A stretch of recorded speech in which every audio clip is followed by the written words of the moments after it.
প্রিয় দর্শক মণ্ডলী, গতকাল চলছে চলবে বলে একটি বাংলা ইউটিউব চ্যানেল দেখছিলাম। সেখানে রঞ্জিত বাবু বলে একজন ভদ্রলোক সেই ইউটিউবটি চালান। তাতে বলছেন যে সিপিআইএম তার কর্মীদের মান বাড়ানোর দিকে ব্যবস্থা নিতে চলেছেন। কিভাবে? এবার নেতারা কথা বলবেন না, এবার কথা বলবে কর্মীরা। সেটা কেমন? সেটা থেকে যেটুকু এসছে ভেসে সেটা হচ্ছে যে কোনো কর্মসূচি গ্রহণের আগে সেই কর্মসূচি সম্পর্কে পরিষ্কার মানসিকতা তৈরি করার জন্য কর্মীদের সমস্ত স্তরে আলোচনার ব্যবস্থা করা হবে। তারা যে আন্দোলনের কর্মসূচিটি গ্রহণ করা হয়েছে সেটি সম্পর্কে কি রকম পরিষ্কার ধারণা আছে সেটার ৪৫ মিনিট সময় দেওয়া হবে আলোচনার জন্য। ভালো। হ্যাঁ, কর্মীদের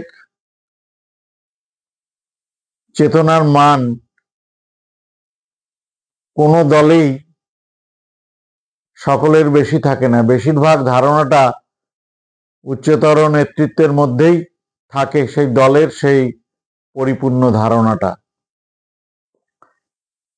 এবার দেখা যাক যে সরকারে থাকাকালীন সময়ে তৎকালীন সিপিআইএম এর রাজ্য সম্পাদক, পশ্চিমবঙ্গের রাজ্য সম্পাদক অনিল বিশ্বাস বলেছিলেন যে আগে কমিউনিস্ট পার্টিতে আসতো, কমিউনিস্ট হয়ে কমিউনিস্ট পার্টির সদস্য হতো, কিন্তু এখন কমিউনিস্ট পার্টির সদস্য হচ্ছে কমিউনিস্ট পার্টিতে আসার পরে তাদের সদস্য করা হচ্ছে, মানে কমিউনিস্ট তৈরি করা হচ্ছে সদস্য হবার পরে। ঠিক এইরকম ভাবে একটি আক্ষেপ পুরোপুরি বলতে না পারলেও স্বাধীনতা সংগ্রামী এবং তথা সিপিআইএম নেতা সুকুমার সেনগুপ্তের একটি বক্তব্যের মধ্যেও আমার স্মৃতিতে আছে। এটা বলা যেতে পারে যে অনেক ব্রাঞ্চ, লোকাল, জোনাল কমিটির সদস্য, জেলা কমিটি ধরবো না, সদস্যদের মধ্যেও পার্টি কি কাজ করবে ভবিষ্যতে, পার্টির কর্মসূচি, কর্মনীতি সম্পর্কে পরিষ্কার ধারণা অনেকেরই নেই। পার্টির জনহিতৈষীমূলক যে কাজকর্মগুলি আছে, যে দাবিগুলি নিয়ে অর্থনীতিবাদী যে আন্দোলনগুলি করে এবং সমাজে যে বিষয়গুলি নিয়ে আন্দোলন করে বা সরকারে থাকাকালীন সময়ে যে জনহিতৈষী কর্মসূচিগুলি গ্রহণ করেছিলেন, বেশিরভাগ ক্ষেত্রে সেইগুলির উপর সমর্থন করেই কিন্তু পার্টি কর্মীরা তাতে ছিলেন। এবং সরকারে থাকার সময় এই সদস্যটা বেশি হয়েছে, কারণ সরকারে থাকার সময় প্রচুর লোক পার্টিতে আসে। সরকারে থাকার সময় পার্টিতে লোক বেশি হয় দুটি কারণে। একটি কারণ হচ্ছে বিগত দিনে যারা পূর্বতন সরকারের আমলে তার যে জনবিরোধী নীতিগুলি ছিল বা যে নীতিগুলির মধ্যে দিয়ে জনগণের ক্ষতি হচ্ছিল, তার জন্য যে আন্দোলন করে জনতাকে বোঝাতে পেরেছিলেন, কাজে ছিলেন এবং তারা সরকার নিয়ে আসে, স্বভাবত কারণেই তারা পার্টিতে থাকে। এবং জনগণের মধ্যে যে অংশটা বা কর্মী নয় যে অংশটা পূর্বতন সরকারের প্রতিষ্ঠান বিরোধী যে মনোভাব তৈরি হয় তার কাজকর্মের মধ্যে দিয়ে, যে অ্যান্টি ইনকামবেন্সি হয়, তার জন্য নতুন সরকার আসার পরে তারা কিন্তু একটি বিকল্প প্ল্যাটফর্মে চলে আসে। এবং স্বভাবত কারণে আসার পরে পার্টির কাজ হচ্ছে, পার্টিতে যখন লোক বাড়ে, পার্টিতে বহু কারণে লোক আসে, কিন্তু লোক আসার পরে পার্টির কাজ হচ্ছে তাদেরকে আমরা এই কাজ করব, বর্তমানে কাজ আমাদের এই, এবং বর্তমানে কেন্দ্রের যে সরকার আছে বা ক্ষমতায় না থাকলে রাজ্যের যে সরকার আছে তার যে কর্মসূচিগুলি, এই কর্মসূচিগুলির মধ্যে যে কর্মসূচিগুলি ভালো কর্মসূচি থাকলেও খারাপ কর্মসূচিগুলি যে মেনে নিতে হবে এমন কোনো কথা নেই। যে কর্মসূচিগুলিতে ক্ষতি হওয়ার সম্ভাবনা আছে তার বিরুদ্ধে আন্দোলন করতে হবে এবং সেই আন্দোলনের বিষয়বস্তু সম্পর্কে কর্মীদের সঠিক ধারণা থাকা দরকার এবং কর্মীদের অবশ্যই নিজস্ব এলাকা, জেলা, দেশ, রাজ্য এবং সারা দেশের এবং আন্তর্জাতিক পরিস্থিতি সম্পর্কে একটি মোটামুটি একটা ধারণা থাকা প্রয়োজন আছে সরকারের। এবং তার পার্টি, যে পার্টি কমিউনিস্ট পার্টিটি করছেন, সেই পার্টি কোন স্তরে ক্ষমতায় এলে কোন পর্যায়ে রাজনৈতিক কোন পর্যায়ে কি দৃষ্টিভঙ্গি গ্রহণ করা উচিত তা সম্পর্কেও কর্মীদের একটু ধারণা তৈরি হয়ে যাওয়া উচিত। তা যদি না হয়, পার্টি নেতৃত্ব যদি ভুল করে, তাহলে সাধারণ কর্মীদের দ্বারা সেটা সংশোধিত হবার কিন্তু কোনো সুযোগ থাকে না।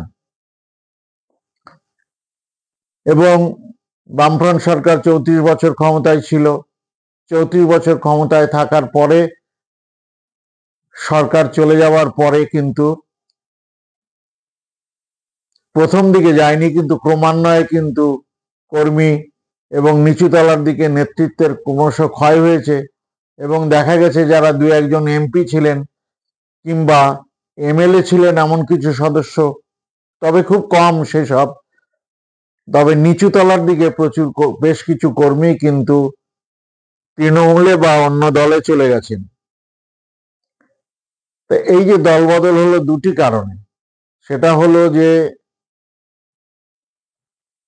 2011 সালে মমতা ব্যানার্জির তৃণমূল কংগ্রেস ক্ষমতায় আসার পরে, তার পরবর্তীকালে যে রিগিং, সন্ত্রাস এবং বিরোধীদের উপর যে স্বজন পোষণ, আমি বলছি না যে একেবারে গণতান্ত্রিক অবস্থা নেই, কিন্তু বিশেষত নির্বাচনের সময় যে পরিস্থিতিরা আসে এবং কর্মীরা বিভিন্ন নিপীড়নের শিকার হয়েছেন, সর্বত্র নয় এটা, তার ফলে কিন্তু অনেকেই কিন্তু দল ত্যাগ করেছেন, তৃণমূলে গিয়েছেন।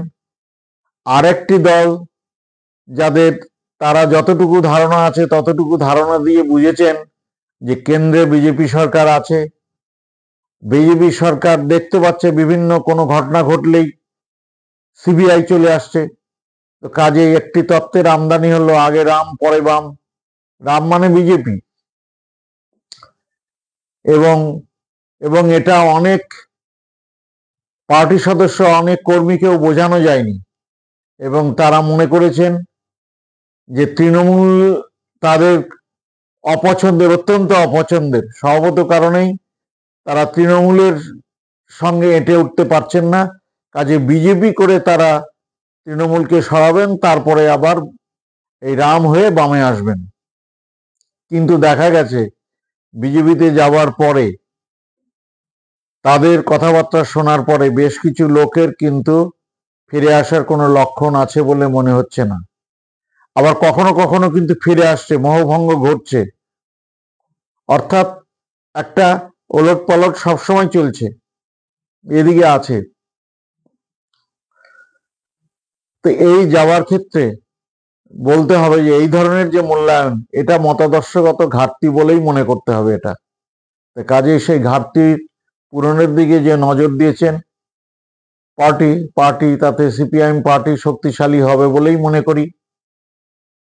আরেকটি বিষয়, সরকার যেমন গ্রহণ করলে আন্দোলন করতে হয়, তেমনি যে পার্টিকে সমর্থন করে কেউ, সেই পার্টি নেতৃত্বে না থাকলেও সমর্থক হিসেবেও সেই পার্টি যদি সাংগঠনিক বা কোনো রাজনৈতিক সিদ্ধান্ত বা কোনো আন্দোলনের সিদ্ধান্ত গ্রহণ করে, সেটি যদি তার পছন্দ না হয়, অন্তত পক্ষে সাধারণ মানুষের সেটি বলবার অধিকার আছে। দেখা গেল এই দুটি পার্টি কংগ্রেস আগে বয়সের বিধিনিষেধ এসেছে সিপিআইএম পার্টিতে, অর্থাৎ সর্বনিম্ন স্তরে 65 পরে আর তারা নির্বাচিত হতে পারবেন না, আর উপরের দিকে বয়স বেড়েছে কিছু, 72 কি 75 হয়েছে বিভিন্ন স্তরে। কিন্তু একটি কথা বলতে হবে যে মানুষের স্বাস্থ্য সচেতনতাটা অনেক বেড়েছে এবং এই চুইয়ে পড়া অর্থনীতিতে ধনবৈষম্য প্রচুর বাড়লেও নিচে কিছু লোক, অন্তত পক্ষে বেশ কিছু লোক দারিদ্র সীমার উপরে উঠেছে। অবশ্য দারিদ্র সীমার উপরে উঠা মানে দারিদ্র ভঞ্জন হয়ে যায়নি। আগে অত্যন্ত না খেয়ে পড়া অবস্থা থেকে কিছু খেতে পড়তে পাওয়া যাচ্ছে, কিন্তু জীবনের অনেক মৌলিক সমস্যার সমাধানের কিন্তু ক্ষমতা নেই। অন্ন, বস্ত্র, বাসস্থান, চিকিৎসা, শিক্ষা, আনন্দ সবকিছু যদি ধরা যায়, তাহলে এরা অনেকগুলি উপাদানই যাদেরকে দারিদ্র সীমার উপরে মনে করা হচ্ছে তারা এর অনেকগুলি উপাদানকেই পূরণ করতে পারছেন না, কষ্টে আছেন। বিশেষত মধ্যবিত্ত মনক কষ্টে আছেন এবং তারা প্রকাশ করতে পারছেন না। কিন্তু গড়ায়ু বেড়েছে স্বাস্থ্য সচেতনতার জন্য। তার ফলে কিন্তু অনেকের 60 বা 65 পরে কর্মক্ষম থাকা সত্ত্বেও তারা কিন্তু কর্মী নেতৃত্বের ভূমিকা কিন্তু তারা নির্বাচিত পার্টিতে নির্বাচিত হবার ভূমিকা পালন করতে পারছেন না। তারা এটা মনে হয় না যে প্রবীণ নবীনের সংমিশ্রণে পার্টি চলতে পারে। বিগত দিনেও তো অনেক বয়স পর্যন্ত পার্টি নেতৃত্ব ছিলেন, অনেক বয়স পর্যন্ত পার্টি নেতৃত্বে ছিলেন, কিন্তু নতুনদের আশায় কি কোনো বাধা ছিল? নতুন কর্মী নেতৃত্ব কি আসেননি সেখানে? অত্যন্ত বিনয়ের সঙ্গে বলতে চাই, যারা কমিউনিস্ট পার্টিটাকে সঠিকভাবে বোঝেন না, যারা বলেন যে বয়স দিয়ে বা কোনো চমক দিয়ে নেতৃত্ব তৈরি করা যায়, আমি বলছি না চমক আছে কমিউনিস্ট পার্টিতে, কিন্তু তৈরি করা যায়। কারণ ঘটনা হচ্ছে, যেখানে সুকান্তের কবিতায় বলছে যতক্ষণ দেহে আছে প্রাণ এ বিশ্বকে শিশুর বাসযোগ্য করে যাব আমি। কবিতার লাইনটা যদি একটু ভুল হয় মাফ করে নেবেন। তাহলে অনেক সক্ষম ব্যক্তিও যে স্তরে তার নির্বাচিত হওয়ার যোগ্যতা আছে বা কাজ করবার অধিকার আছে, তিনি কিন্তু পার্টির সমর্থক হয়েও, উগ্র সমর্থক হয়েও বা বিগত দিনে কর্মী ছিলেন, তিনি কিন্তু কর্মী নেতৃত্বের ভূমিকা কিন্তু পালন করতে পারছেন না। জানি না অদূর ভবিষ্যতে এই পার্টির পক্ষ থেকে এই সিদ্ধান্তের কোনো পরিবর্তন হবে না কেন। এবং পরিশেষে বলবো, যা হচ্ছে তা ভালো, যা হচ্ছে তা ভালো। এবং দু একটি রাজ্যে ক্ষমতায় আসার পরে রাজ্য সরকারের ক্ষমতার কতদূর কাজ করবার ক্ষমতা আছে, কারণ বিগত দিনে দেয়ালে দেখেছি সার্বিক উন্নয়নের জন্য বামফ্রন্ট সরকারকে ভোট দিন, কিন্তু ব্যাকরণগতভাবে বোধহয় কথাটা ঠিক নয়। একটা ধনিক শ্রেণীর রাষ্ট্র কাঠামোর মধ্যে একটি অঙ্গরাজ্য থেকে সকল মানুষের উন্নয়ন সাধন করা কিন্তু কোনো ক্রমেই সম্ভব নয়।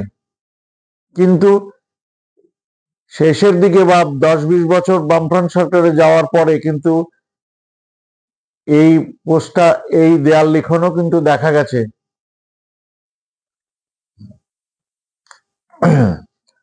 এবং যারা নির্বাচিত হয়েছিল, নির্বাচিত হবার পরে যারা বিভিন্ন স্তরে নির্বাচিত হয়েছিল, কারণ বামফ্রন্ট ক্ষমতায় আসার পরে বলেছিল তারা গ্রাম থেকে দেশ শাসন করবেন, উপর থেকে নয়। স্বভাবত কারণে দেখা গেছে যে পঞ্চায়েতি ব্যবস্থা প্রবর্তন করলো। বহু মানুষ তার সদিচ্ছা নিয়ে পঞ্চায়েতে এসেছিলেন, কিন্তু ক্ষমতা পার্টিতে তারা আসার পরে এবং পঞ্চায়েতের সদস্য নির্বাচিত হবার পরে পঞ্চায়েত সদস্য হিসাবে কোন বিষয়টিকে অধিকতর গুরুত্ব দিয়ে কাজ করা দরকার, সেটা সেই দৃষ্টিভঙ্গির ক্ষেত্রে অনেক কিন্তু অসুবিধা ছিল। যদিও তাদেরকে প্রশাসনিকভাবে প্রশিক্ষণ দেওয়া হয়েছে, মাঝে মাঝে নিয়ে যাওয়া হতো 2-1 বছর পর পর, এবং নির্বাচনের পরপরই তাদের প্রশিক্ষণ দেওয়া হতো। কিন্তু একটি বিষয় হচ্ছে, আমলাদের সেই প্রশিক্ষণ ছিল অত্যন্ত যান্ত্রিক এবং অত্যন্ত আইনগত কচকচানির মধ্যে সীমাবদ্ধ ছিল। তো কাজেই সেটিও একটি ঘাটতি ছিল সেখানে। তার ফলে দেখা গেছে অনেক নির্বাচিত প্রতিনিধি হয়ে যারা কাজ করেছেন এবং ছিলেন তারাও কিন্তু আবার পরবর্তীকালে পার্টিতে চলে গেছেন। এবং পার্টি কর্মীদের মান বৃদ্ধির ক্ষেত্রে একটি বিষয় যেটা, যে পত্রপত্রিকা যেমন শহরে আসে, পত্রপত্রিকা তেমনি হয়তো ব্লক স্তর পর্যন্ত দু একজন নেন, কিংবা ব্লকের মধ্যে যে ব্লকের সমকক্ষ ভালো গঞ্জ যেখানে থাকে, একটু ছোটখাটো কসবা মতো এলাকা যেখানে থাকে, সেখানে হয়তো পত্রপত্রিকা যায়, কিন্তু প্রত্যন্ত গ্রামাঞ্চলে খুব ক্বচিত পত্রপত্রিকা যায় সিপিআইএম পার্টি। কাজেই বলতে হয় যে এই পত্রপত্রিকা না পৌঁছানোটাও পার্টির দৃষ্টিভঙ্গি না পৌঁছানোর একটি কারণ। এবং আরেকটি কথা হচ্ছে যে লিখিতভাবে অলিখিতভাবে হোক, বলা যায় এলাকাগতভাবে হোক, কোনো জনগোষ্ঠীগতভাবে হোক, কোনো নৃতাত্ত্বিকভাবে হোক, কোটার ভিত্তিতে তাদেরকে অবশ্যই নেতৃত্ব উপরে তুলে আনতে হবে, কিন্তু তাদেরকে কিন্তু সেইভাবে কিন্তু তৈরি করে নেওয়ারও প্রয়োজনীয়তা আছে। কাজে আলোচনাকে আর দীর্ঘায়িত করতে চাই না। কমিউনিস্ট পার্টিগুলির মধ্যে অনবরত আলাপ আলোচনা চলে না যে এমন নয়, চলে। তারা প্রতিটি কমিটি সভায় বক্তব্যের আগে যে কর্মসূচিটি গ্রহণ করা হয়েছে বা যে কর্মসূচিগুলি করতে যাচ্ছে, তারা কোন দেশীয়, আঞ্চলিক, রাজ্য বা সর্বভারতীয় ক্ষেত্রে যে পরিস্থিতি আছে সে পরিস্থিতিগুলির আলোচনা করেন, আরো সচেতন করার যে উদ্যোগ নিচ্ছে, তাতে মনে করি সিপিআইএম এর দল যেমন সমৃদ্ধ হবে, তেমনি দেশও সমৃদ্ধ হবে। এইভাবে যদি অন্যান্য বামপন্থী দলগুলিও কর্মসূচি গ্রহণ করেন, বা যে কোনো প্রগতিশীল দলগুলি বা সোশ্যাল ডেমোক্রেটিক দলগুলি যদি এইভাবে কর্মসূচি গ্রহণ করে, তাহলে কিন্তু দেশ ও দশের উন্নতি হবে। এই কথা বলে সকলকে নমস্কার জানিয়ে আজকের আলোচনা শেষ করছি। আপনারা এই আলোচনা ভালো লাগলে লাইক করবেন, সাবস্ক্রাইব করবেন এবং কমেন্টস করবেন, শেয়ার করবেন, এই প্রত্যাশা রাখছি।